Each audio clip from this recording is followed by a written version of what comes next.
Good morning, good afternoon, good evening, ladies and gentlemen. Every creative idea begins with a spark, a song, a sketch, a movement, a vision. But somewhere along the way, that spark collides with reality. Rent is due, supplies cost money, time becomes currency. The moment a creator start asking, how do I make this sustainable? That's when work becomes a business.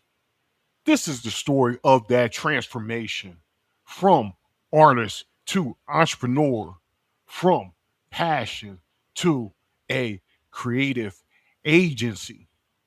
The world romanticizes the creative life, the free spirit, the muse, the starving artist, the late night genius.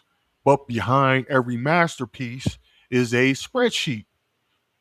Behind every viral performance is a marketing plan. The myth says that talent is enough. The truth says talent is only the beginning.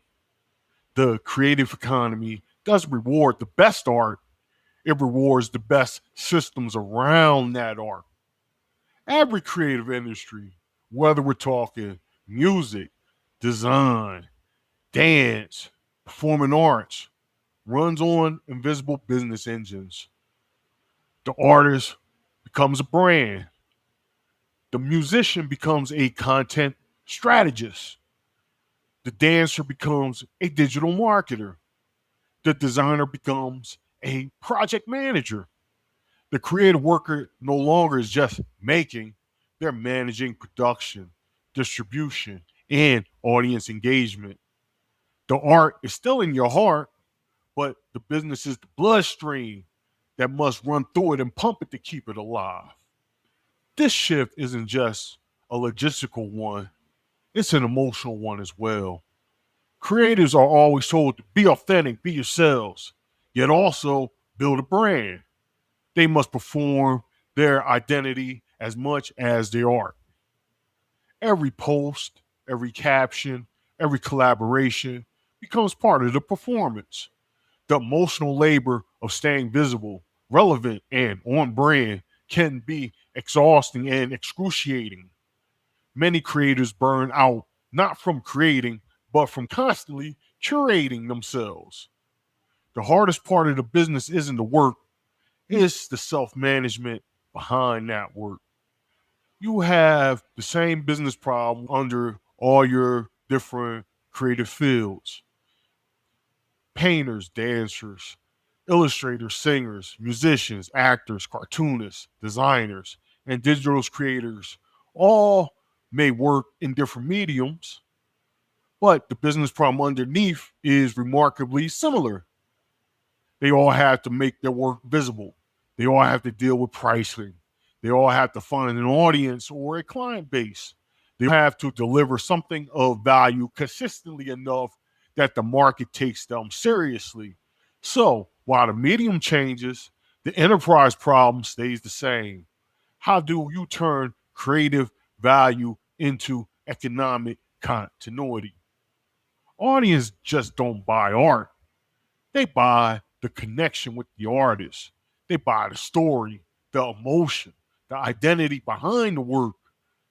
The customer journey begins with discovery, a post, a performance, recommendation. Then comes trust, consistency, quality, authenticity. Finally comes investment, a purchase, a ticket, a subscription. The creative business thrives when it understands that every fan is a potential client and every client is part of a broader community.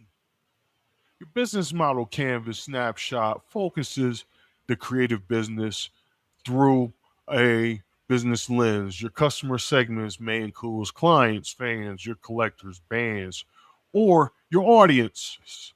Your value proposition is not just the piece itself, it is originality, emotional connection, and differentiated style. Your channels might include your performances, social media, galleries, websites, or marketplaces. Revenue can come from commissions, ticket sales, prints, merch, licensing, workshops, streaming, or subscriptions. Your key resources are your talent, your identity, your digital and creative portfolio, your reputation, and audience. What the business model canvas makes very clear is that the creative business only becomes stable when expression is connected to repeatable systems of delivery, visibility, and income. Your strength, weakness, opportunity, and threat snapshot shows how powerful and precarious a creative business can be. The strengths are clear: originality, emotional connection, personal style, and the ability to create something that feels distinctive. But the weaknesses are just as real: unstable income, pricing difficulty, weak business systems, and overdependence on the creator's own labor. The opportunities are exciting: direct audience sales, merchandise licensing, teaching, digital expansion, and niche positioning. But the threats are serious as well: oversaturation of the market, platform dependence, undervaluation, inconsistency, and burnout. So, creative work can be artistically strong while still being economically shaky. There's a moment when a creative crosses a line, a threshold, if you will, from becoming a worker to becoming an enterprise. It's not when they get famous, it's when they get consistent, when income becomes predictable, when systems replace chaos, when pricing reflects value, not desperation, when the business can function even when the creator takes a break. That's the enterprise threshold, the point where creativity stops being just a hustle and starts becoming an enduring legacy. The creative economy is no longer a side stage, it's the main event. The future belongs to those who can merge art with infrastructure, passion with process, and creativity with commerce.